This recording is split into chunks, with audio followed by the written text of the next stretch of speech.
আমাদের দেশে রেস্টুরেন্টগুলোর একটা বিরাট বড় ইস্যু হলো গিয়ে ওরা মিনিমাম হাইজেন এবং ক্লিননেস মেনটেন করতে পারে না। কারণ কিন্তু এটা কস্টিং ইস্যু। ওরা চায় না যে বেশি খরচা করে আমি পরিষ্কার পরিচ্ছন্ন রাখি, বেশি খরচা করে একটা স্টাফ রাখি।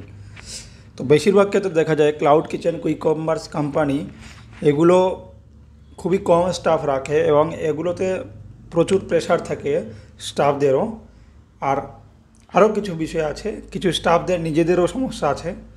হ্যাঁ, এই সব মিলিয়ে কি হয়, বেশিরভাগ ক্ষেত্রে ওরা যখনই একটু বেশি অর্ডার আসতে শুরু করে, মিনিমাম ক্লিননেস, বেসিক হাইজেন এগুলো কোনো কিছুই মেনটেন করতে পারে না।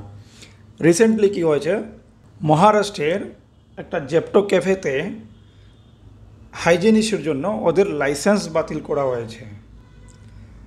তো এরকম প্রচুর ক্লাউড কিচেন আছে আমাদের দেশে, যে ক্লাউড কিচেনগুলো এতটা ক্লিননেস এবং হাইজেনের প্রতি গুরুত্ব দেয় না।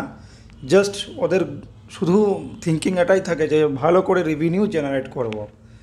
কিন্তু এটা করতে মানুষের স্বাস্থ্যের 12টা বাজিয়ে দিচ্ছে এই সব রেস্টুরেন্টগুলো।